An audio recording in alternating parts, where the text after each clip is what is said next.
सर्वांना मैत्रीपूर्ण जय भीम. महाकारुणिक तथागत भगवान गौतम बुद्ध, परमपूज्य बोधिसत्व डॉक्टर बाबासाहेब आंबेडकर या महापुरुषांना सुरुवातीलाच मी वंदन करतो, अभिवादन करतो. या कार्यक्रमामध्ये जवळपास लांबून लांबून महाराष्ट्रातल्या अनेक ठिकाणाहून लोक सहभागी झालेले आहेत.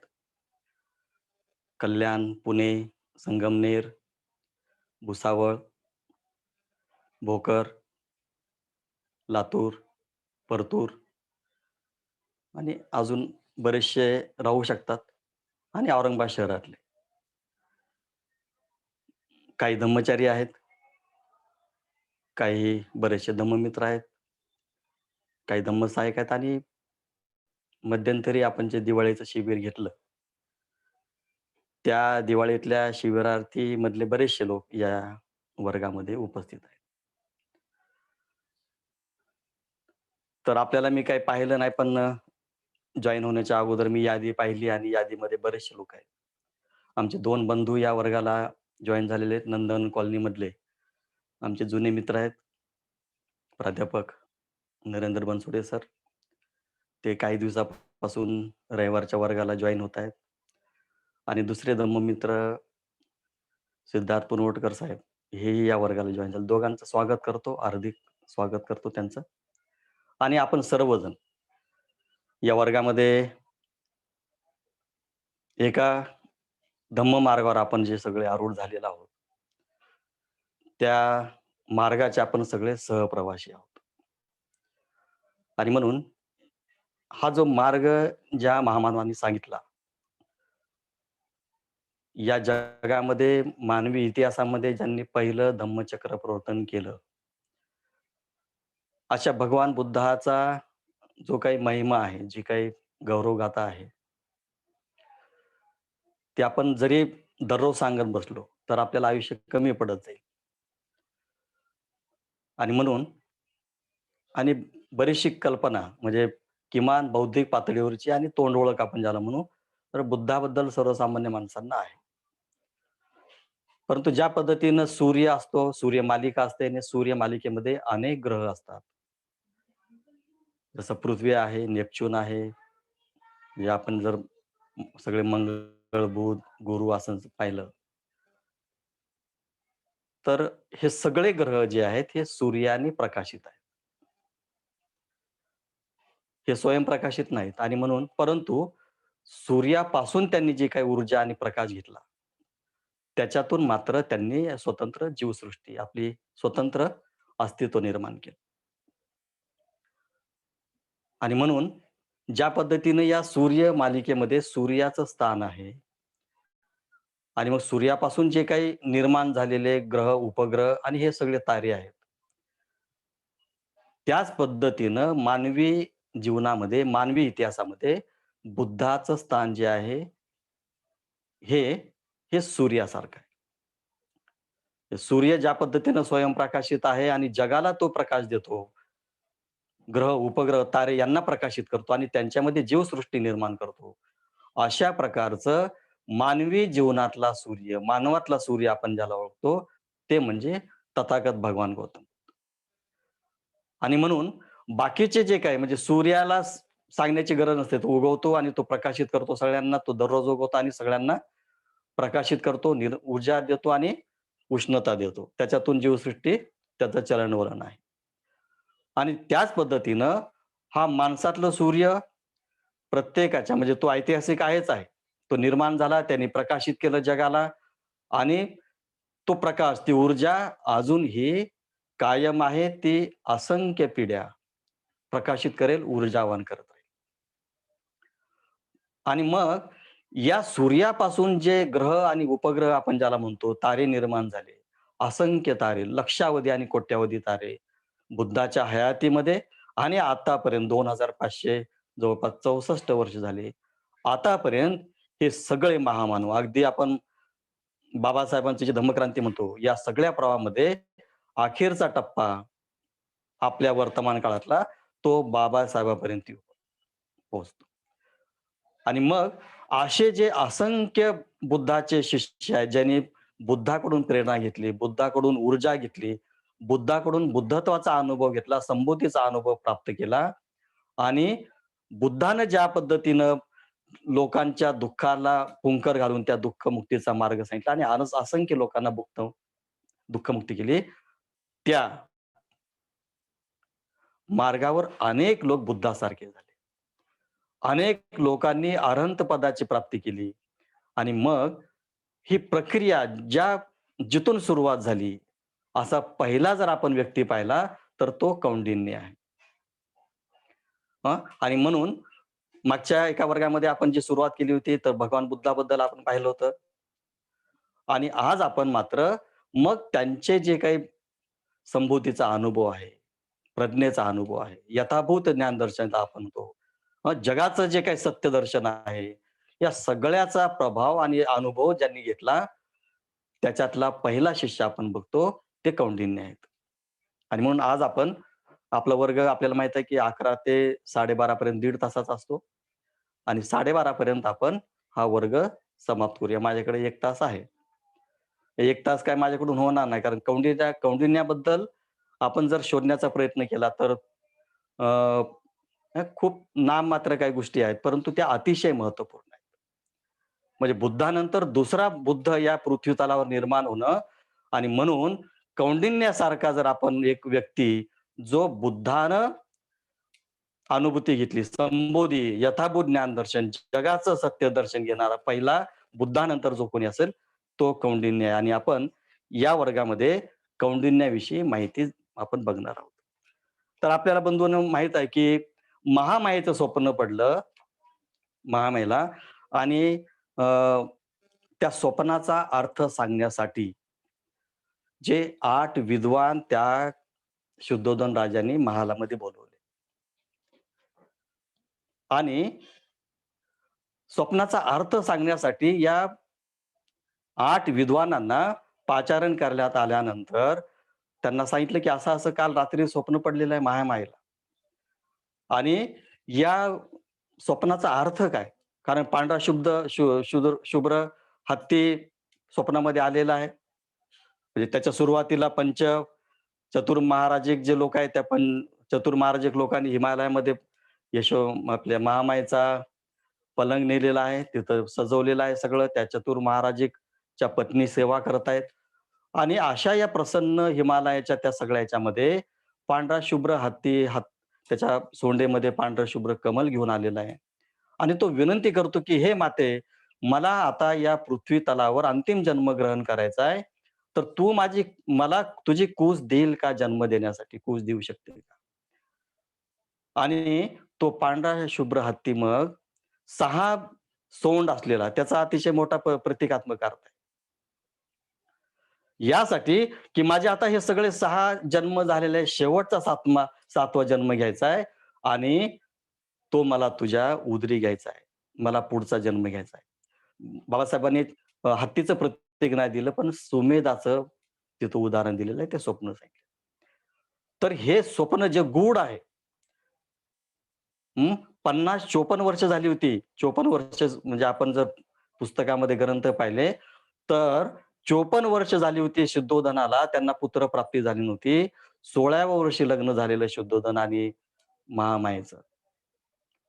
54 वर्षानंतर पुत्रप्राप्ती होती का? आणि अजून तर झाली नव्हती. मग अशा या स्वप्नांच्या माध्यमातून काय अर्थ मिळेल का? आणि मग स्वप्न सांगण्यासाठी सकाळी 8 विद्वान लोकं, विद्वान त्या काळातले कोण होते? त्या काळातले जे कोणी ग्रहताऱ्यांचा अभ्यास करणारे, हस्तरेषांचा अभ्यास करणारे किंवा ज्याला आपण या सगळ्यांचा अभ्यास करणारे जे काही लोक होते, त्या काळामध्ये ब्राह्मण होते. आणि म्हणून अ, या 8 लोकांना बोलावलं आणि ते 8 लोक आपल्याला माहीत आहेत बाबासाहेबांनी त्या 8 लोकांचं नाव या भगवान बुद्धांनी त्यांच्या धम्मामध्ये दिलेलं आहे. मी ते फक्त वाचेल. तर हे जे 8 लोक आहेत त्याच्यामध्ये पहिला आहे तो राम आहे, दुसरा जो धन आहे, तिसरा लक्ष्मण आहे, ज्याला आपण लक्ष्मण म्हणतो त्याच्यामध्ये. त्याच्यानंतर मंती आहे चौथा, 5वा यन्न, 6वा सुयाम, 7वा भोग आणि 8वा सुदत्त. तर आणि मग शुद्धोधननं सांगितलं, की बघा हे मंडळींनो, असं स्वप्न पडलंय महामायेला, त्याचा अर्थ काय? आणि मग हे सगळे सांगतात, हे सगळं करत आले आणि स्वप्नाचा अर्थ सांगताना ते म्हणतात, की "महाराजा, तुमच्या घरामध्ये आता पुत्ररत्न प्राप्त होणार आहे. तुम्हाला मुलगा जन्माला येणार आहे तुम्हाला आणि तो असा मुलगा राहील, कसा?" आणि मग सगळ्यांनी, हे जे 8 लोकं होते, त्याच्यातल्या 7 लोकांनी 2 बोटांचा इशारा केला. त्या काळातली ती पद्धती होती. आणि या 8 लोकांच्या पैकी 7 लोकांनी 2 असे अंगुली निर्देश केला 2. मग आता या 2 चा अर्थ काय? आणि मग त्या 7ही ब्राह्मणांनी सांगितलं आणि हे सगळे 7ही ब्राह्मण, त्या दुसऱ्या ब्राह्मणाला 8वा ब्राह्मण जो आहे, तो अगदी तरुण आहे, 20 वर्षाचा आहे. आणि बाकीचे मग 60, 70, 80 वर्षाचे म्हातारे लोक आहेत. काही 65, 50 या सगळ्या लोकांचे. तो जो शेवटचा ब्राह्मण होता, तो केवळ 20 वर्षाचा होता. त्यांनी केवळ 1 बोट केलं आणि बाकीच्यांनीच 2 बोट केले. आणि मग म्हटलं, की "बाबा तुम्ही हे सगळं सांगत आहे." शुद्धोधन म्हटलं, की "तुम्ही हे 2 आणि 1 एकानं 1 केलेलं आहे. तर कृपया मला तुम्ही त्याचा अर्थ सांगा." आणि मग हे 7 जे मी जे आता नावं घेतली, राम, धन, लखन, मंती, भोग वगैरे हे लोक. ते म्हणतात, "हे शुद्धोधन राजा, हा पुत्र तुमच्या पोटी जो येईल, जर तो संसारामध्ये रमला, तर जगाचं कल्याण करणारा राजा होईल. तो चक्रवर्ती सम्राट होईल." हां, एका बोटाचा अर्थ. आणि दुसऱ्या बोटाचा अर्थ सांगितला, जर यांनी संसार त्याग केला, गृहत्याग केला, तर तो धार्मिक जीवनातलं सर्वोच्च असं जे सर्वोत्तम शिखर आहे ते गाठेल आणि तो या जगाचा कल्याणाचा प्रकाशदाता होईल. तो भगवान बुद्ध होईल. असे हे 2 भविष्य त्यांनी सांगितले. आता हे जे सगळे जे आहेत, हे सगळे मी ज्या पद्धतीने सांगितलं, की ग्रह तारे आहेत, हस्तमुद्रा आहेत, लक्षण आहेत शरीराचे. आणि या सगळ्या अभ्यास करून जो महापुरुष जन्माला येतो, त्याच्यामध्ये या 2 गोष्टी असतात. आणि मग उत्सुकता लागली, की हा एक बोट केलेला तरुण मुलगा काय करतो? विद्वान आहे, तरुण आहे, तो काय म्हणतो? हे ब्राह्मण पण आश्चर्यचकित झाले, की आमच्या सोबतचा आहे, पण तरुण आहे, त्याचं काय वेगळं मत आहे का? तो जो सुदत्त नावाचा तरुण आहे, सुदत्त, आणि तो म्हटला, की "नाही, मला निस्संदेह, मला कुठलीही शंका नाही, की तुमच्या पोटी जो येणारा पुत्र आहे, तो निश्चितपणे ग्रहत्याग करेल आणि या पृथ्वी तलावर पहिला असा संबोधी प्राप्त मनुष्य होईल, भगवान बुद्ध होईल, की जो सगळ्या मानवजातीचं दुःख नष्ट करेल." बंधू आणि भगिनी, हा सुदत्त कोण आहे? सुदत्त पुढे बघा, विचार करा आता पुढं काय झालं? अजून पुत्र जन्माला यायचा आहे महामायेच्या पोटी. सुदत्ताचं आत्मसमर्पण ज्याला आपण म्हणतो. त्याचं जे त्याग म्हणतो, हे सगळं झालं. सगळं भविष्यवाणी सांगितली, सगळं ग्रह, गोल तारे आणि सगळं लक्षणं आणि त्यांचे सगळे हस्तरेषांचा अभ्यास, सगळं ते लोकं मग जिकडं-तिकडे गेले. 8 ब्राह्मण गेले. आता हा जो सुदत्त आहे, 20 वर्षाचा सुदत्त आहे, त्यांनी आता हा जो पुत्र जन्माला येईल, ग्रहत्याग करेल, संभूती प्राप्त करेल, जगाचा प्रकाशदाता होईल आणि म्हणून त्याच्या स्वागतासाठी मी ग्रहत्याग करतो. सिद्धार्थ जन्माला येईल, त्यावेळेस येईल, तो ग्रहत्याग करेल, त्यावेळेस करेल, त्याला संभूती प्राप्त होईल, त्यावेळेस होईल. मी मात्र आतापासून, आजपासून परवज्जा घेतो आणि परिवाजक होतो. किती मोठा आत्मविश्वास आहे? किती मोठं त्याच्यामध्ये कर्तृत्व आहे? हा सुदत्त कोण आहे? म्हणजे सिद्धार्थाच्या जन्माला येण्याच्या अगोदर, सिद्धार्थाचा जन्म पुढे मग गर्भधारणा झाली. नंतर मग 10 महिन्यानंतर जन्म आला सिद्धार्थ. म्हणजे 1 वर्षा अगोदर, जन्माच्या 1 वर्षाच्या अगोदर सुदत्तानं हा येणारा मुलगा ग्रहत्याग करेल, प्रवज्जा प्राप्त करेल, बुद्ध प्राप्त करेल, बुद्धत्व संबोधी प्राप्त करेल, म्हणून स्वतः प्रवज्जित होतो. ग्रहत्यागी होतो. हा सुदत्त कोण आहे? लक्षात आलं? हा सुदत्त म्हणजे कौंडिन्य आहे. पहिला बुद्धाचा शिष्य. कधी ग्रहत्याग केला? सिद्धार्थाचा जन्म होण्याच्या 1 वर्ष अगोदर. ही अफाट श्रद्धा. हे अफाट असं अतिशय मोठं जे बुद्धाबद्दलचं, सिद्धार्थाबद्दलचं प्रेम, त्याच्याबद्दलची भक्ती, त्याच्याबद्दलचं श्रद्धा, हे त्या सुदत्तामध्ये होतं. आणि मग काय झालं? 10 महिन्यानंतर म्हणजे गर्भधारणा झाली. आपल्याला माहीत आहे आषाढी पौर्णिमेला गर्भधारणा झाली आणि पुढे मग वैशाखी पौर्णिमेला म्हणजे 10 महिन्यानंतर जन्म झाला. आणि जन्म झाल्यानंतर मग आपल्याला पुढचा प्रसंग माहीत आहे. हिमालयामध्ये जयघोष सुरू झाला, की बुद्ध अवतरला, बुद्धाचा जन्म झाला, बुद्ध जन्मला, हा सगळा जयघोष असित मुनीच्या कानावर पडला, की हे सगळं इतकं प्रेरणादायी आणि उत्साहाचं वातावरण कसं निर्माण झालेलं आहे. मग आपल्याला माहित आहे, की असित मुनी आले. महाराजाला वाटलं, हे कोण आतापर्यंत पाहिलं नाही यांना. हे नवीनच पाहतोय मी तपस्वी कोण आलेले आहेत. आणि मग त्यांनी परिचय दिला, की मी हिमालयातला ऋषी आहे, मुनी आहे. आणि मला कळालं जयघोष झाला माझ्या मनानं म्हणजे अंतर्नाद ज्याला म्हणतो तो ध्वनी ऐकला आणि कपिलवस्तूमध्ये आला. आणि मग शुद्धोधन म्हणतात, की बाळ झोपलेलं आहे. महाराज थोर महात्मे जास्त काळ झोपत नसतात. कोण म्हणतं? असित मुनी म्हणतो. हा तुमच्या पोटी जो जन्माला आलेला आहे, महामाया आणि शुद्धोधनाच्या तुमच्या पोटी, हा थोर महापुरुष होणार आहे आणि महापुरुष जास्त काळ झोपत नसतात. हे त्यांचं बोलणं सुरू आहे आणि बाळ तिकडे उठायला लागलं. दुसऱ्या हॉलमधून बाळाला आणलं सिद्धार्थाला. असित मुनी बसले, शुद्धोधन बसलेले आहेत, महामाया आहे आणि मग असित मुनी घेतात कडेवर आणि म्हणतात, की अहो भाग्य, किती मोठं भाग्य आहे, की पृथ्वी तलावर जगाचा दुःख करता, दुःख हरता आपण ज्याला म्हणतो, सुख करता, हा निर्माण झालेला आहे. अतिशय हर्षोल्लासानं, अतिशय उत्साहामध्ये ते स्वतःच्या कडेवर त्याला घेतात. अतिशय मोठ्या पद्धतीने त्यांच्या स्मितहास्य आणि ते खूप मोठे प्रसन्न चित्तानं म्हणतात. पण दुसऱ्या क्षणाला त्यांचा चेहरा कोमेजला जातो. ते रडायला लागतात. मग सिद्धोधनला काळजी वाटते की काय विघ्न झालं का काय?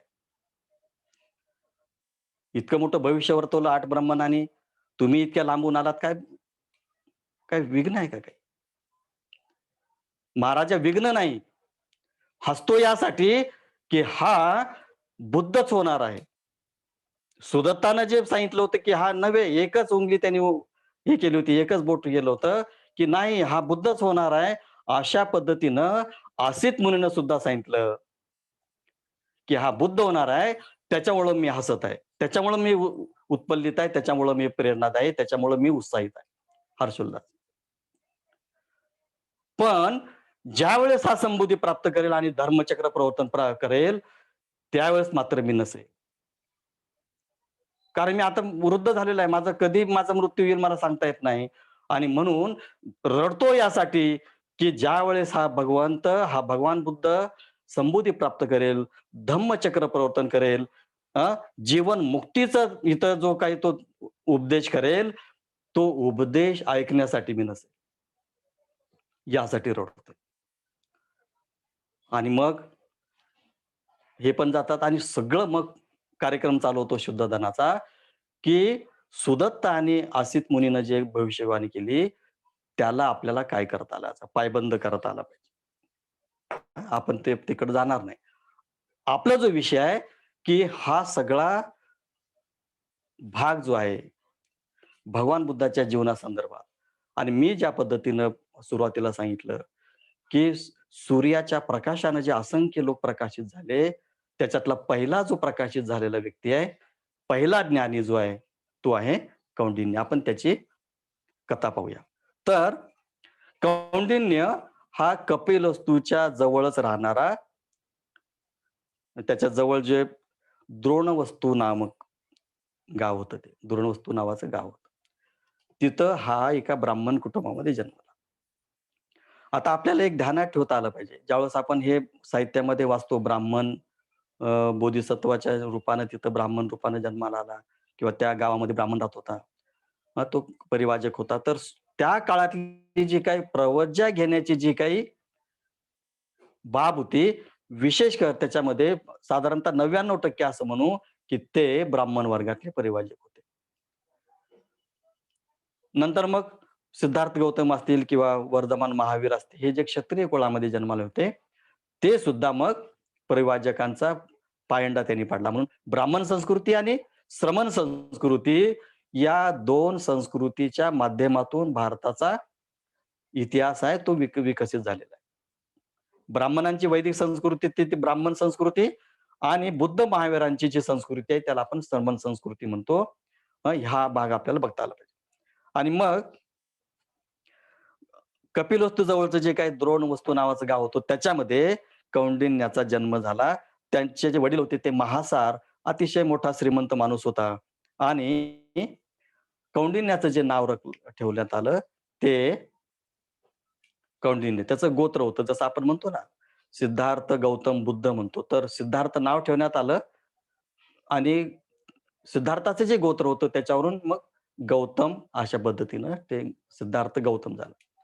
आपण आता साहित्यामध्ये जेव्हा आपण वाचतो तर हे 8 लोकांमध्ये सुदत्त नाव आहे. इकडं कौंडिन्य आहे. तर अशा पद्धतीनं हे नाव काही-काही ठिकाणी बदलल्या जातात. पण आपण जे काही साहित्य वाचतो त्याच्यामध्ये मात्र हा उल्लेख आहे, की जो सुदत्त आहे, ज्यांनी ग्रहत्याग केला, ज्याने भविष्यवाणी केली, की नवे हा चक्रवर्ती सम्राट नाही बुद्धच होईल. हा जो कोणी आहे तो कौंडिन्य आपल्याला असं सांगता येतं. आता मग पुढं काय झालं? आपण जी आता ही कथा पाहिली त्याच्यामध्ये अ, सिद्धार्थ गौतम गृहत्याग करेल आणि समृद्धी प्राप्त करेल हे भविष्य सांगितल्यानंतर तो परिवाजक झाला. तो जंगलामध्ये त्याची जी काही तपश्चर्या होती तो करायला लागला. आणि मग नंतर कळालं, की सिद्धार्थाचा जन्म झाला, असित मुनी तिथं गेलेले आहेत. मग त्यांनी काय केलं, हे जे त्याच्यासोबतचे 7 ब्राह्मण होते त्यांच्याकडे तो गेला, की बघा भविष्याने आता होणार आहे. जे काही आपण भविष्यवाणी केली होती त्याचा आता समीप काळ आलेला आहे. बाळ जन्म आलेला आहे आणि तो कधी ग्रहत्याग करेल आपल्याला काही सांगता येत नाही. आणि म्हणून तो या 7ही ब्राह्मणांच्या घरी गेला आणि मग त्याला कळालं, की हे 7ही ब्राह्मण वयस्कर होते. हे सगळे जगाचा निरोप घेऊन गेले होते. ते त्यांचं निधन झालेलं होतं. मग त्यांचे प्रत्येकाचे एक-एक मुलं होते. त्यांना जाऊन भेटलं, की बाबा असं-असं आहे. हां, तुमचे सगळे आता पितामह गेले, तुमचे सगळे पिताजी गेलेले आहेत. परंतु तुमच्या पिताजींचं जे काही स्वप्न होतं, की या आपण सिद्धार्थ गौतमाच्या सानिध्यात राहावं. त्यांनी गृहत्याग केल्यासोबत आपण गृहत्याग करावा. आणि मग या 7 पैकी तिघांनी नकार दिला. तिघांच्या मुलांनी नकार दिला, की नाही आम्ही येणार नाही. पण 4 लोकं तयार झाले. त्या 4 ब्राह्मणांचे 4 मुलं तयार झाले आणि ते कोण आहेत? हे जे पंच परिवाजक आपण जे म्हणतो, त्याच्यातला सुदत्त कौंडिन्य हा पहिला. जन्माच्या अगोदर हा जर 20 वर्षाचा असेल, तर विचार करा भगवंतानी सिद्धार्थ गौतमानी 35व्या वर्षी धम्मचक्र प्रवर्तन केलं. ते 35 आणि हे 20 म्हणजे एक आपण अंदाज लावू शकतो, की साधारणतः 55 वर्षाचे कौंडिन्य धम्मचक्र प्रवर्तनाच्या दिवशी होते. एक अंदाज आपण जर गणिताचा हिशोब केला. जास्त पण राहू शकतं, कमी पण राहू शकतं. पण 55 ते 60 वर्षाचा हा कौंडिन्य बुद्धाचा पहिला शिष्य झाला.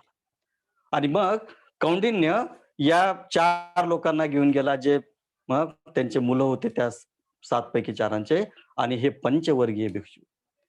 कौंडिन्य, वप्प, भद्दीय, महानाम आणि अश्वजित असे ते 4 लोकांचे नाव. आणि मग हे बुद्धाच्या सिद्धार्थाचा जन्म झाला तेव्हापासून परिवाजक झाले. म्हणजे किती मोठ्या प्रमाणामध्ये त्यांचा आत्मविश्वास होता आणि श्रद्धा होती, की अ, हे कधी ना कधी संबोधी प्राप्त करतील आणि आम्हाला दुःख मुक्तीचा आनंद मिळेल. 29 वर्ष झाली हां, आणि त्याच्या अगोदर हे 1 वर्ष कौंडिन्य म्हणजे किती जवळपास 30 वर्षापासून कौंडिन्य तपश्चर्या करत आहे, साधना करत आहे, दुःखमुक्तीचा मार्ग शोधत आहे. मग सिद्धार्थाची कथा आपल्याला माहिती आहे. पुढं मग 29व्या वर्षी सिद्धार्थानं गृहत्याग केला. किती किती मोठा आनंद झाला असेल कौंडिन्याला, सुदत्ताला, की मी जी भविष्यवाणी केली होती, एक बोट वर करून, की नवे हा घरामध्ये रमणारा नाही. हा कधी ना कधी गृहत्याग करेल. पहिली त्यांची जे सत्य सांगितलं होतं, त्या सत्यातलं अर्ध सत्य तिथं प्राप्त झालं होतं. म्हणजे अर्ध सत्य तिथं त्यांना प्राप्त झालं होतं. गृहत्याग करेल. संबोधी तर पुढचं आहे अजून. आणि खूप मोठा आनंद झाला कौंडिन्याला आणि मग त्यांच्या सेवेमध्ये, सिद्धार्थाच्या सेवेमध्ये. आता हा उरुवेलामध्ये होता. उरुवेलामध्ये त्यांना तपश्चर्या करायची. सिद्धार्थ गौतम बुद्ध पण शोधत आणि आपण त्यांचा सगळा गृहत्याग पाहतो. भृगू आश्रम आहे, नंतर आलारकाराम आहे, उद्दकराम पुत्त आहेत. या सगळ्या आश्रमातून जे काही तत्वज्ञान आहे त्याचा अभ्यास करत, ज्या साधना आहेत त्याचा अभ्यास करत, मग शेवटी ते उरुवेलामध्ये गेले आणि या 5 लोकांसोबत त्यांनी तपश्चर्या केली. आणि पुढची कथा आपल्याला माहीत आहे. पुढं काय झालं पहा. 6 वर्ष बुद्धांना असं म्हणतात, की या पृथ्वी तलावर अशी कुठलीही साधना आणि तपश्चर्या नव्हती ज्यांनी केली नाही, अशी त्यांनी केली. आणि आणि मग सगळं 6 वर्ष होत आहेत. दुःखमुक्ती आपण ज्याच्यासाठी हे करतोय ते त्याच्यातलं काही सापडत नाही आणि जर्जर झालं. शरीर जर्जर झालं. आपण अ, काल्पनिक काही फोटो पाहतोय सिद्धार्थाचे.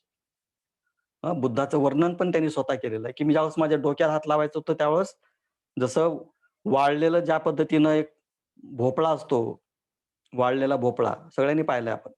तशा पद्धतीनं माझं डोकं लागायचं.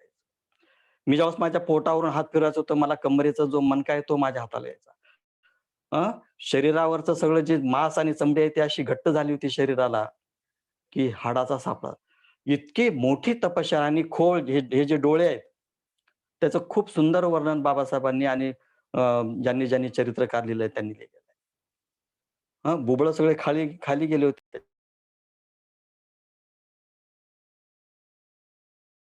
सगळं आपण ज्यावेळेस पाहतो, तर ही तपश्चर्या सिद्धार्थ करत होता आणि या सगळ्या तपश्चर्येमध्ये त्यांची सेवा करणं, त्यांना शुश्रूषा करणं हे पंचवर्गीय करत होते. आणि मग काय झालं बघा, सिद्धार्थ गौतम ही तपश्चर्या करत असताना एका जिथं त्यांची तपश्चर्येची जागा होती तिथं चालता-चालता ते कोसळून पडले, मूर्छित झाले, बेशुद्ध झाले, बेहोश झाले आणि मग त्यांना काय झालं, ज्यावेळेस जाग आली त्यांना वाटलं, की ज्या सत्यासाठी ग्रहत्याग केला, ते सत्य काय मला गवसत नाही आणि मग मी जर नसेल तर ते सत्य मग कसं सापडेल? हे शरीर नसेल आणि मी नसेल तर मग शोध कोण घेणार? आणि मग विचारांती त्यांनी म्हटले, की नाही मी जगलो तर सत्य मला मिळेल. आणि मग त्याने पुढं आणणं सुरू केलं. आपल्याला माहिती आहे सुजाता नावाची जी काही मेंढपाळाची जी मुलगी होती तिनं मग दूध आणून दिलं. ते ऊर्जित अवस्था प्राप्त झाली आणि पुढं पण हे सगळं घडत असताना हे सगळे 5 जण पाहू लागले. कौंडिन्याला मोठा हादरा बसला, की ज्याची भविष्यवाणी मी केली होती, हा संबोधी प्राप्त करेल, सत्य प्राप्त करेल आणि हा तर भ्रष्ट झाला. तपश्चर्येच्या मार्गावरून हा भ्रष्ट झाला, पदच्युत झाला. आता याच्या मागे कशाला जायचं? पुन्हा आत्मविश्वास कौंडिन्याचा डळमळीत झाला. ज्यांनी भविष्यवाणी केली होती, एक बोट वर करून, की नवे हा संबोधी प्राप्त करेल, घरत्याग करेल, संबोधी प्राप्त करेल. अर्ध त्याचं भविष्यवाणी खरी झाली होती. संबोधी प्राप्त नाही झाली तरी गृहत्याग त्यांनी केला.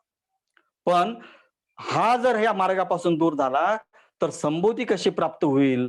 सत्य कसं प्राप्त होईल? आणि मग त्यांना सिद्धार्थावरचा जो आत्मविश्वास होता, ही श्रद्धा डळमळीत झाली आणि मग त्याने बुद्धाला नमस्कार केला, की "सिद्धार्थ आता तू नष्ट झालेला आहे. हं, तू पदभ्रष्ट झालेला आहे. तू आता अन्न भोजन केलेलं आहे. एका दिवसासाठी तू एक त्या तांदळाचा कण खायचा, असा तू अतिशय मोठा तपश्चर्या ज्याला आपण तपोधन आपण ज्याला म्हणतो. इतकं मोठं तू प्राप्त केलं होतं, पण तू अन्नप्राशन करून तुझं तपोधन तू आता नष्ट केलेलं आहे.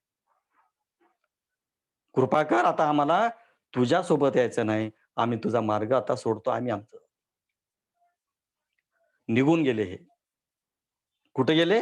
ऋषीपतनला गेले. पुढचा इतिहास आपल्याला सगळा माहीत आहे. उरुवेलावर तपश्चर्या सुरू आहे यांची. मग त्याचं नाव नंतर गया झालं, बुद्ध गया झालं.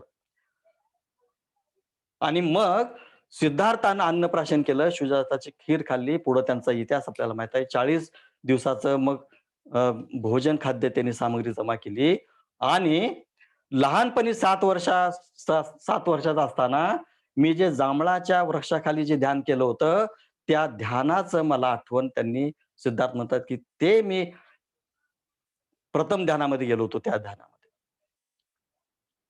आणि मग त्यांनी ते ध्यान सुरू केलं आणि आपल्याला माहीत आहे, की पुढे वैशाखी पौर्णिमेला सिद्धार्थ गौतमाला संबोधी प्राप्त झाली. जगाचं अस्तित्वाचं ज्ञान दर्शन झालं, प्रज्ञा प्राप्त झाली. 4 आर्य सत्याचं दर्शन झालं. प्रत्युत समुत्पादाचं दर्शन झालं. अष्टांगिक मार्गाचं दर्शन झालं आणि जगाचा मानवातला सूर्य तिथं उगवला. आणि मग 7 आठवडे त्यांनी घातले. कारण हा अतिशय मोठा अतिशय मोठं होतं. बुद्धत्व झेपणं म्हणजे आपल्याला अजूनपर्यंत ते बुद्धत्व काय आहे हे कळत नाही. बौद्ध धर्म आपल्याला अजून 64 वर्ष झाले बाबासाहेबांनी दिला. तो आपल्याला झेपला नाही. सिद्धार्थाला बुद्धत्व कसं झेपेल? कारण हा अनंत आकाश विज्ञान ज्याला म्हणतो आपण. अनंत आकाश आयतन, अनंत विज्ञान आयतन. ही अनंताची जी अवस्था आहे, आकाशासारखी अवस्था आहे, अनंत विज्ञानाची अवस्था आहे, अनंत जागृतीची अवस्था आहे. हे झेपणं काही सोपं आहे का? बौद्ध धर्म आपल्याला अजून 64 वर्ष झाले आपण शोधतोय, की खरं काय त्याच्यातलं. 7 आठवडे लागले झेपायला, की काय हा अनुभव आहे. आणि त्याच्यामध्ये विषाद पण आला, की मी जे हे सगळं अनुभवलं इतक्या मोठ्या प्रयत्नानं, या जगामध्ये आहे का कुणी माझ्यासारखं सांगणारा, ऐकणारा कुणीतरी आहे का माझं? हे झेपणारा कुणी आहे का? असं एखादं पात्र आहे का, की ज्याच्यामध्ये हे मी टाकेल आणि ते संग्रहित होईल? आणि मग विषाद योग आला, की नाही असा कुठला मला दिसत नाही माणूस. आणि चित्र आपण पाहतो, जगानं बुद्धाकडे पाठ केली. अजिंठामध्ये जातो आपण, तो आपल्याला गाईड सांगतो, की हे बघा मग बुद्धाचं चित्र बघा. एकमेव चित्र. कुठलं चित्र आहे ते? विषाद योगाचं.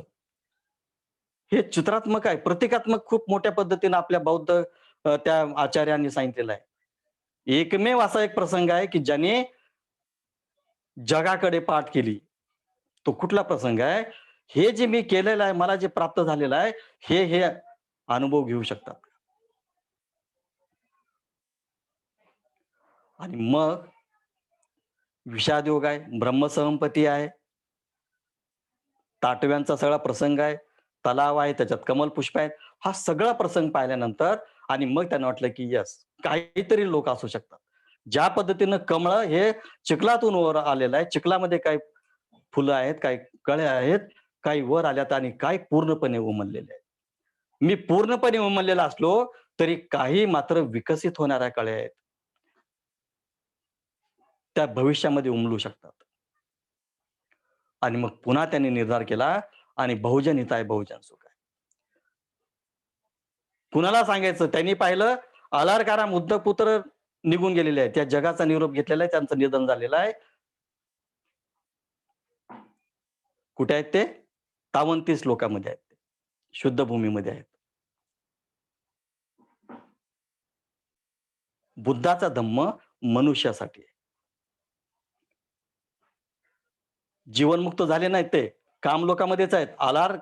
कलाम आणि उदकराम पुत्त हे जरी अतिशय मोठे गुरु होते, तरी आणि देवलोकाच्या अवस्थेमध्ये जरी गेले होते, तर देवलोक हे कामलोकामध्ये आहे. आपण बहुचक्र सगळ्यांनी अभ्यासलेला आहे. बहुचक्र म्हणजे असुर लोक पण आहेत, नरक लोक आहेत, प्रेत लोक आहेत, प्राणी लोक आहेत, मनुष्य लोक आहेत आणि त्याच्यामध्ये देवलोक पण आहे. देवलोक म्हणजे त्यांच्याकडे सगळी समृद्धी आहे. दुःखाचा लवलेश त्यांच्या जीवनामध्ये नाही, अतिशय समृद्ध जीवन आहे. अशा प्रकारच्या अवस्थेला कलाम आणि म्हणजे आपले रामपुत्त गेलेले होते. जीवनमुक्त झालेले नाहीत, बहुचक्रामध्येच आहेत ते. आणि ज्यांनी मला हे शिकवलं त्यांच्यासाठी मी हे जर विद्या दिली, तर ते जीवनमुक्त होतील, निब्बाण प्राप्त होतील आणि दुःखमुक्त प्राप्त करतील.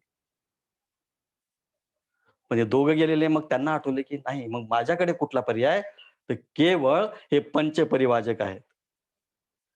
ज्यांनी माझ्यासाठी माझ्या अगोदर ग्रहत्याग केला होता, जे परिवाजकाचं जीवन समृद्धपणे जगले, ते माझं शिकू शकतात आणि मग उरुवेलापासून आपण ज्याला बुद्धगया म्हणतो.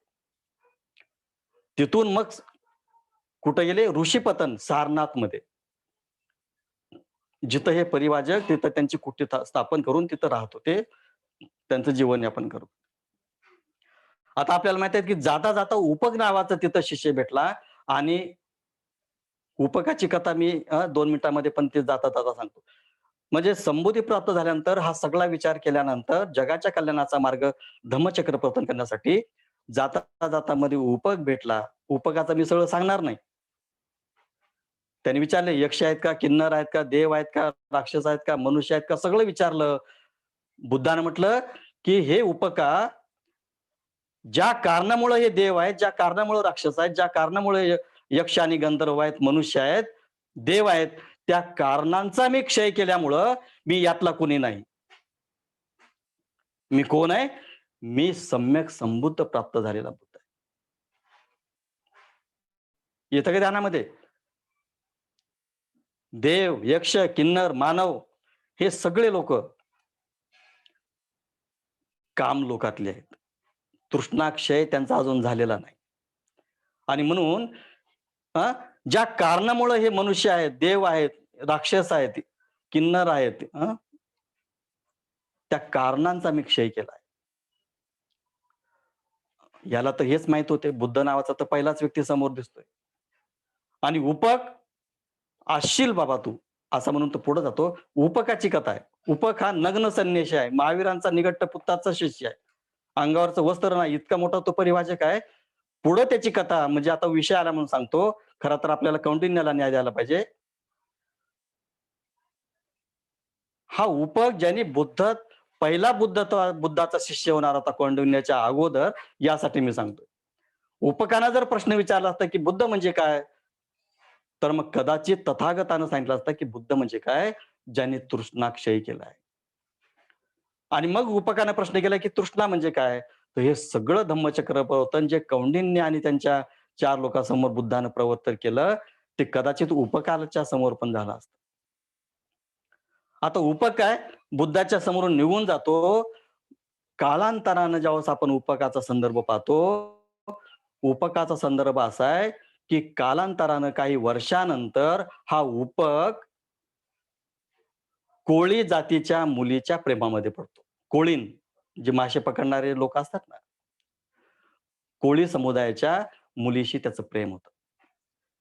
त्या कोळींशी याचं लग्न होतं, मुलं होतात. निघंटपुत्त आहे. अंगावर एक वस्त्र न ठेवलेला प्राणी काय झाला? मनुष्य प्राणी शेवटी कोळींच्या प्रेमामध्ये पडला. कोळींकडून मुलं प्राप्त झाली. आता ही कोळीण काय करायची? बघा संसारामध्ये पडल्यानंतर काय होतं? ज्यांनी गृहत्याग केला होता, अंगावरचे वस्त्र काढून ज्यांनी अतिशय मोठी तपश्चर्या केली होती, कोळींच्या प्रेमात पडला. आता ही कोळीण काय करायची? संसार चालायचा असेल, तर रात्रभर मासे पकडायला जा त्या नदीवर.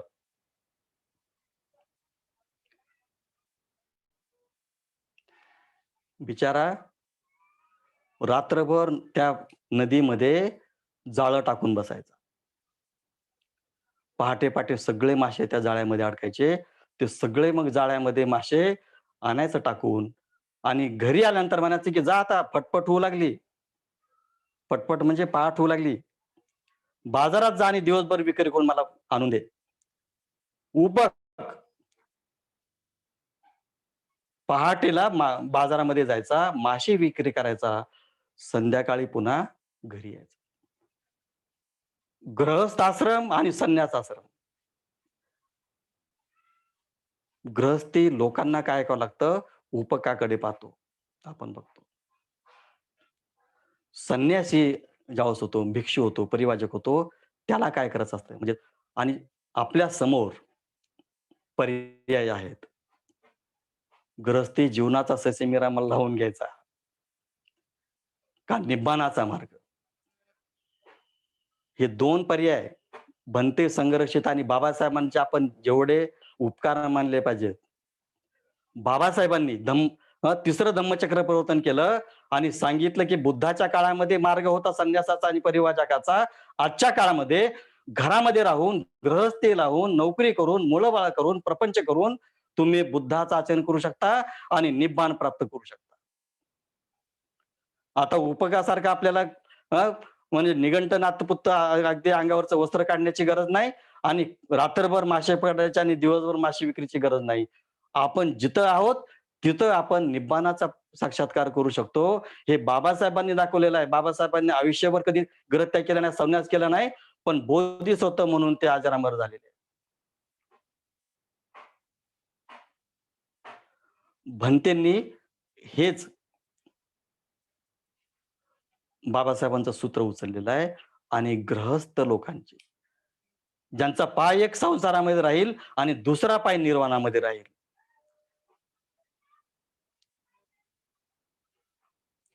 आता पुढं मग उर्वेला सोडलं, सारनाथला गेले ऋषीपत्यांमध्ये. दुरूनच पाहू लागले हे 5 जण, की तो गौतम येत आहे. भ्रष्ट झालेला होता. आता तपश्चर्या सोडल्यानंतर त्याला काही प्राप्त नाही. म्हणजे तो आता आता भ्रष्ट होऊन आपल्याकडे येत आहे. आता त्याचा स्वागत करायचं नाही, सत्कार करायचा नाही. आपण एक आसन करून ठेवू, पाण्याचं तिथं मडकं ठेवून देऊ, येईल तो पिईल आणि निघून जाईल. त्याला बोलायचं सुद्धा नाही. अशा पद्धतीनं त्यांचं 5 जणांचं ठरलं आणि मग काय झालं?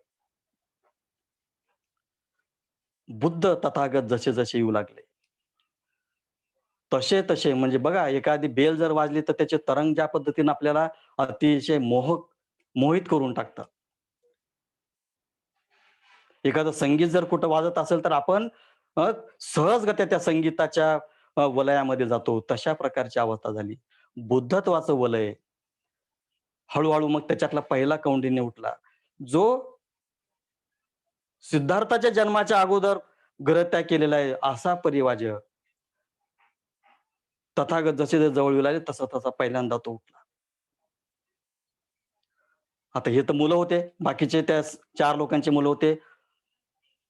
आमचा नायक उठला म्हणून मग हे 4ही उठले. वप, बद्दीय, महानाम आणि अश्वजित. आणि जादूच आहे ते बुद्धाचं दर्शन होणं आणि त्यांच्या सहवास लाभणं याच्यापेक्षा महत्भाग्य कुठलं राहील. आणि मग हा सगळा प्रसंग झाला. कौंडिन्यानं स्वागत केलं. या आयुष्यमान, या औस. भगवान म्हणतात, की कौंडिन्य, आता मला आयुष्यमान म्हणू नको. मला आता औस म्हणू नको. आता मी तथागत झालेलो आहे.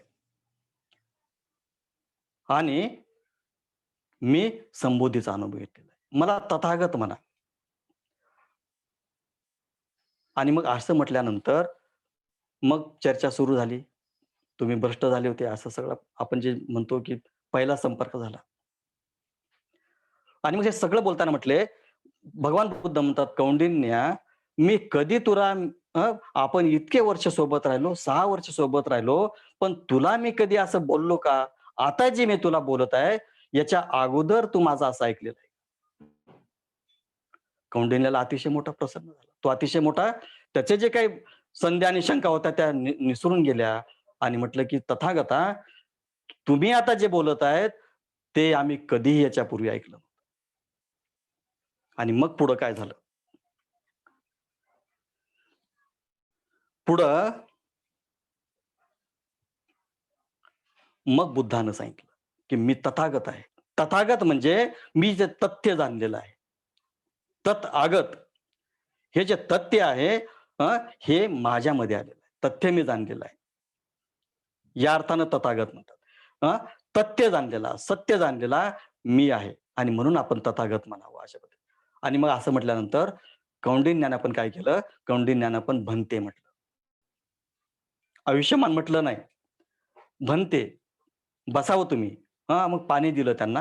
हे सगळं केलं. त्यांचा पाहुणचार केला आणि मग म्हटले, आता भन्ते, भन्ते म्हणजे भगवान. भगवान. ज्याने भग्ग केलेला आहे. काय? वान. ज्याने तृष्णा भग्ग केली, ज्याने तृष्णा भंग केली, असा भगवान त्याचं संक्षिप्त रूप भन्ते. भग्ग, भन्ते. हे अतिशय मोठे शब्द आहेत. म्हणजे ज्या भगवानांनी तृष्णाचा क्षय केला. अरिहंत आपण ज्याला म्हणतो. ज्या अ, शत्रूंचा अरिहंत, अरी म्हणजे शत्रू, हंत म्हणजे हनन करणे, नष्ट करणे. अशा नमो तस्स भगवत आपण म्हणतो. नमो तस्स भगवतो अरहतो सम्मा संबुद्धस्स. अशा भगवानांना, अशा अरहंतांना, अशा सम्यक संबुद्धांना आम्ही वंदन करतो. नमो तस्स भगवतो. हे तिथं सुरुवात झाली पंचवर्गीय भिक्षूच्या समोर आणि मग तिथं धम्मचक्र प्रवर्तन सुरू झालं. पहिलं सुत्त आपण ज्याला विशुद्धी मग्ग म्हणतो. हे अतिशय मोठं आहे आणि मग हे सांगता सांगता विशुद्धी मग्ग आपल्याला म्हणतो. दुःख काय? तर म्हणजे पहिलं आर्य सत्य सांगितलं. आर्य सत्याचं कारण सांगितलं. दुःख मुक्तीची अवस्था, निब्बाणाची अवस्था सांगितली आणि हा दुःख मुक्तीचा मार्ग, निब्बाणाचा मार्ग, अष्टांगिक मार्ग. आणि हे सांगता सांगता तिकडं काय झालं, कौंडिन्याला सगळी संबोधी प्राप्त झाली. कौंडिन्य अरहंत झाला. त्याला प्रज्ञाचक्षु त्याचे उघडले असं म्हणतात. धर्मचक्षु उघडले. आता हे कोण जाणलं? कोण जाणलं? आता आमची ब्रह्मचारी दीक्षा होते. हा ब्रह्मचारी म्हणून आता तयार आहे. हे कोण जाणतात? ब्रह्मचारी जाणतात. आपण ती तुलना करू नये. हे मूर्खपणाची तुलना आहे. मूर्खपणाची तुलना आहे. पण आम्ही जे आचरण केलेलं आहे, त्याच पद्धतीनं हा आचरण करत आहे, हा भाव त्याच्यामध्ये असतो. कौंडिन्याने जाणलं, हे कोण जाणलं? बुद्धाने जाणलं. आणि सगळी शिकवण, अनुभव संबोधीचा हा कौंडिन्याने अनुभव केला. त्याला धर्मचक्षु प्राप्त झाले, प्रज्ञाचक्षु प्राप्त झाले आणि सगळ्यात मोठा आनंद कुणाला झाला? तथागत भगवान गौतम बुद्धाला. का झाला? कारण ज्याच्यासाठी ग्रहत्याग केला होता,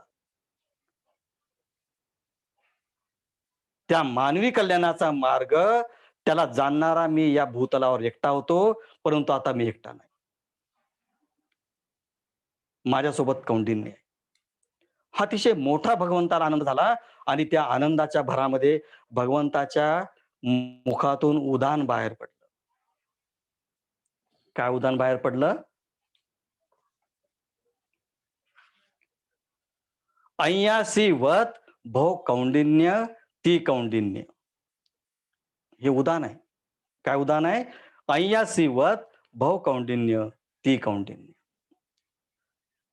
मराठीमध्ये याला म्हणतात, की कौंडिन्याने जाणलं.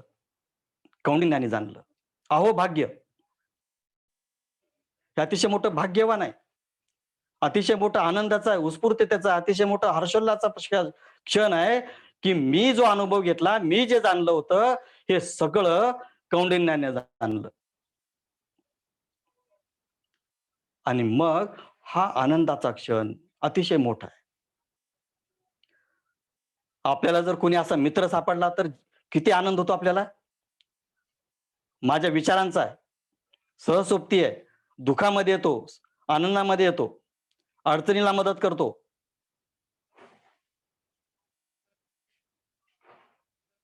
हे सगळं जेव्हा आपण पाहतो, तर बुद्धाला अतिशय मोठा आनंद झाला. आणि या आनंदाच्या भावनेमध्ये आनंद म्हणजे आपल्यासारखा आनंद नाही. आपल्याला एखादी वस्तू मिळाली की जसा आनंद होतो, तसा बुद्धाचा आनंद नाही. हां, संबोधी प्राप्तीनंतर बुद्धाचा आनंद आपण पाहतो, की या तो जगातला नाही, तो मानसिक आनंद आहे. आणि मग कौंडिन्याने जाणलं असा हर्षभरित उदान भगवंताच्या मुखातून बाहेर. आणि असं म्हणतात, की भगवंतानी धम्मचक्र प्रवर्तनाचं जे सूक्त सांगण्यात आलं, मग विशुद्धी मग्ग आहे. त्याच्यामध्ये कायेची शुद्धता आहे, वाचेची शुद्धता आहे, मनाची शुद्धता आहे. पंचशिलाचं प्रतिपादन केलं. अष्टांगिक मार्गाचं प्रतिपादन केलं आणि हे करत असताना बाकीचे जे काही 4 जण शिष्य होते, ते तरुण होते.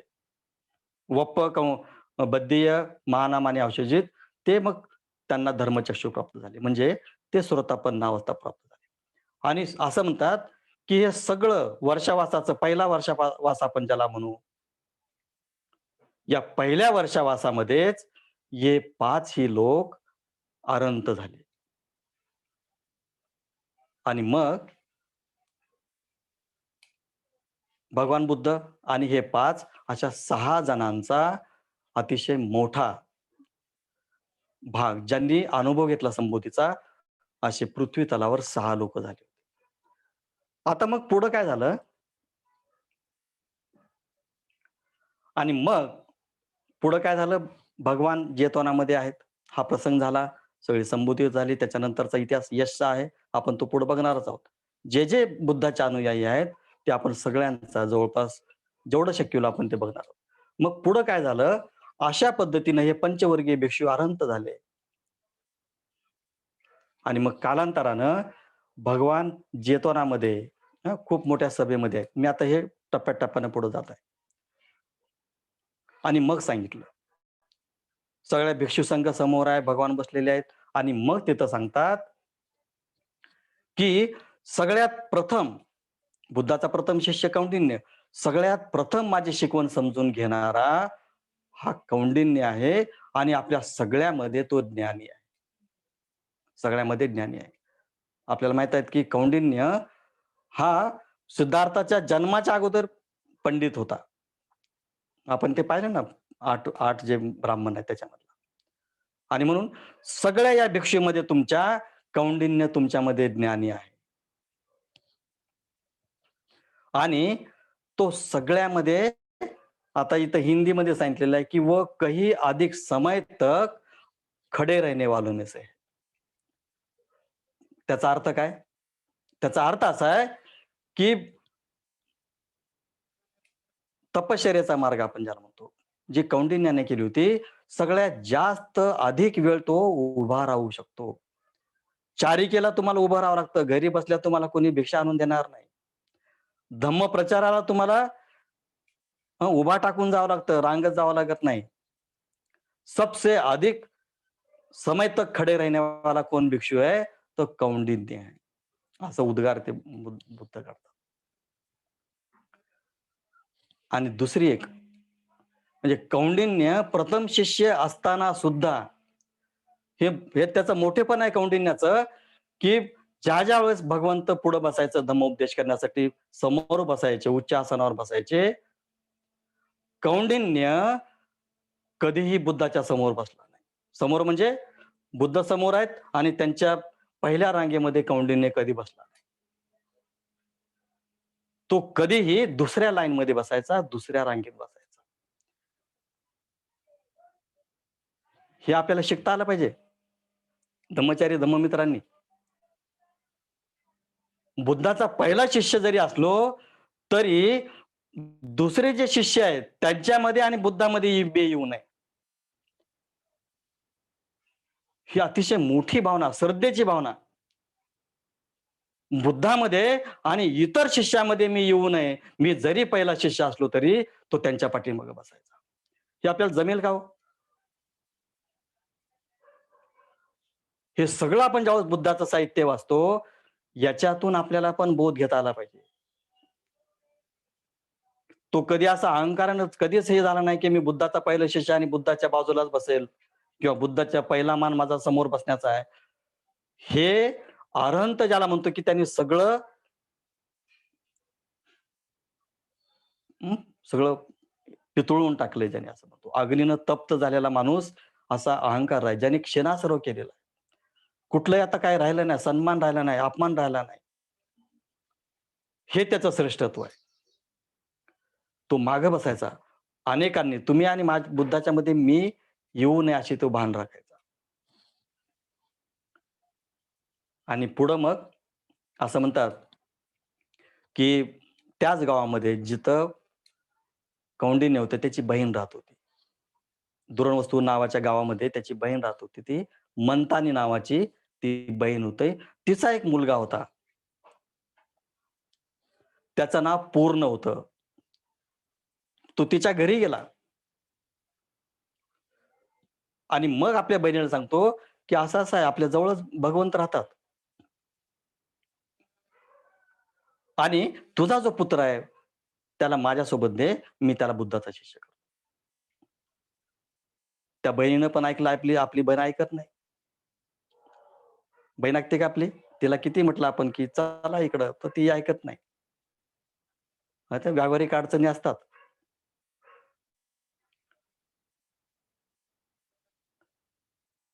कौंडिन्याची बहीण ऐकली. मंतानी नावाची बहीण आणि पूर्ण नावाचा मुलगा तिला. हा जो पूर्ण आहे, पुढं पूर्ण मैत्रेयनी नावानं प्रसिद्ध आहे तो थेरगाथामध्ये. पूर्ण मैत्रेयनी नावानं तो भिक्षू झाला आणि तो विख्यात झाला. आता मग हे सगळं चालत असताना पुढं भगवान बुद्ध राजगृहामध्ये तिकडं प्रवासाला लागले. आता कौंडिन्याचा स्वभाव बघा. कौंडिन्याचा स्वभाव त्याला लोकांमध्ये म्हणजे गर्दीमध्ये राहणं त्याला आवडत नव्हतं. लोकांमध्ये जास्त राहणं आवडत नव्हतं. एकांत प्रिय, जंगलामध्ये राहणं, एकांतात राहणं, मौन राहणं.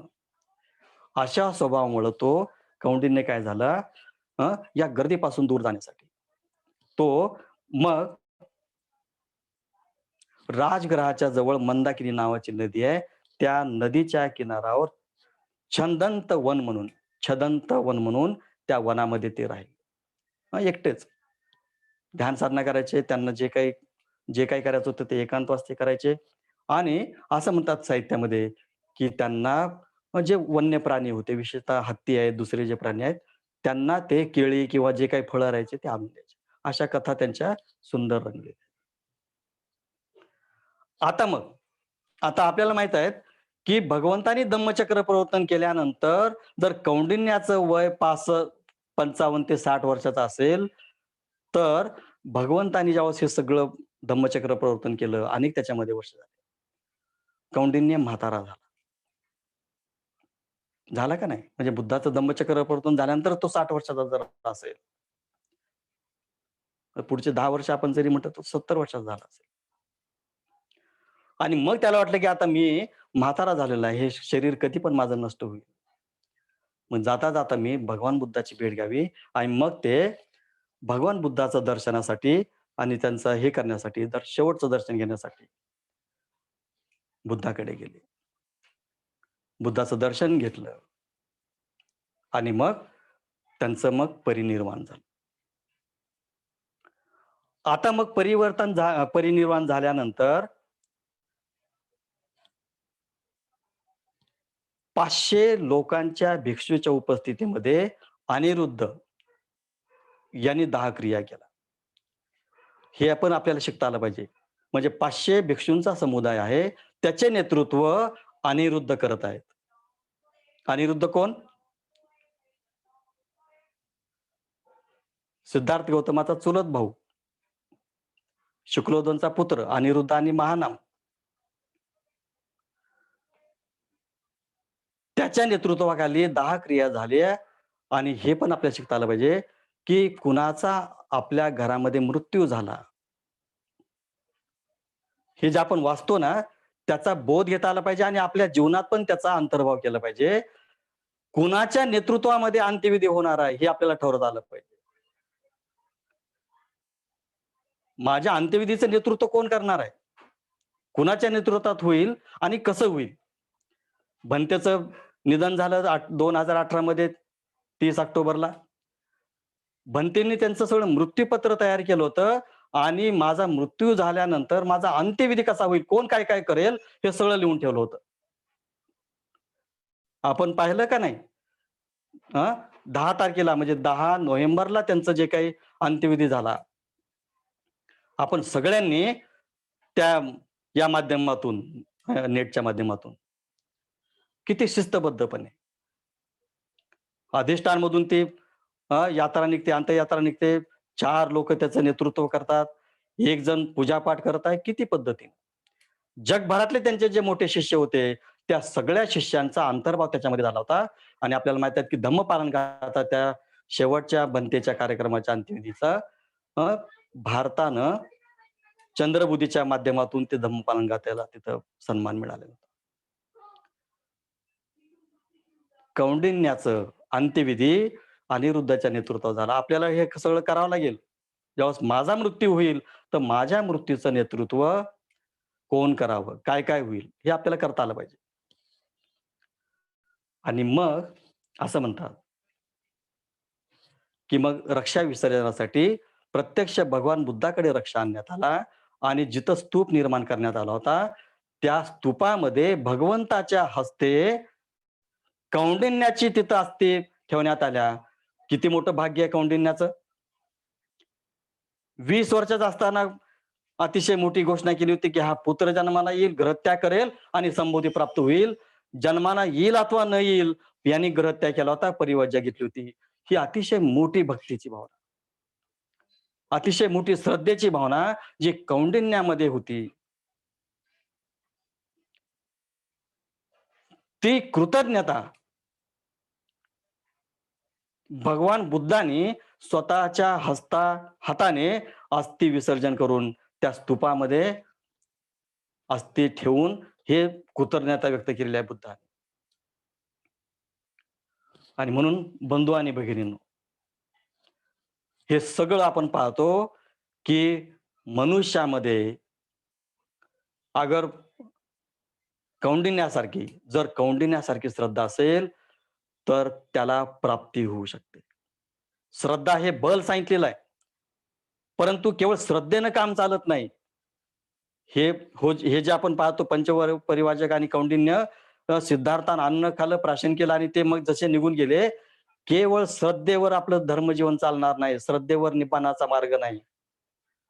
तर शहाणपण ज्याला म्हणतो, ज्याला आपण जागृती म्हणतो, ज्याला प्रज्ञा म्हणतो, त्या प्रज्ञेची पण जोड पाहिजे, जी सिद्धार्थामध्ये होती, पण कौंडिण्यामध्ये नव्हती सुरुवातीच्या काळात. आणि म्हणून श्रद्धा पण आहे आणि प्रज्ञा पण आहे. सिद्धार्थानं संबोधी प्राप्त केली. कौंडिण्याला केवळ श्रद्धेच्या जोरावर ग्रहत्याग करू शकला, पण संबोधी प्राप्तीसाठी प्रज्ञावान माणसाची आवश्यकता असते आणि ते सिद्धार्थानं स्वतःच्या परिश्रमाने पराकाष्ठेनं संबोधी प्राप्त केली आणि त्यांनी मग आपला अनुभव सगळ्या शिष्यांना, कौंडिण्याला पहिला शिष्य जो सगळ्या या ग्रहगोलांचा अभ्यास करणाऱ्यामध्ये तज्ञ होता, विद्वान होता आणि तेवढी श्रद्धा होती बुद्धाबद्दल. असा हा प्रथम शिष्य कौंडिन्य आणि बुद्धानंतरचा पहिला शिष्य. कुठलाही अहंकार नाही, पाठीमागे बसणारा नम्र शिष्य. बुद्धानं सुद्धा आपल्या या शिष्याची वयोवृद्ध शिष्याची अतिशय जो 30 वर्षापूर्वी भविष्यवाणी करून प्रवचित झालाय, त्याची दखल घेतली. अस्थि विसर्जन स्वतःच्या हस्ते केलं, स्तूप निर्माण केला. तिथं अस्थि ठेवण्यात आला. वंदन केलं. तर मला वाटतंय, की असा हा अतिशय मोठा शिष्य भगवंताचा कौंडिन्य. त्यांच्या जीवनाला वंदन करूया, अभिवादन करूया, त्यांच्या स्मृतीला अभिवादन करूया. या ठिकाणी थांबतो. धन्यवाद. जय भीम. नमो बुद्धाय.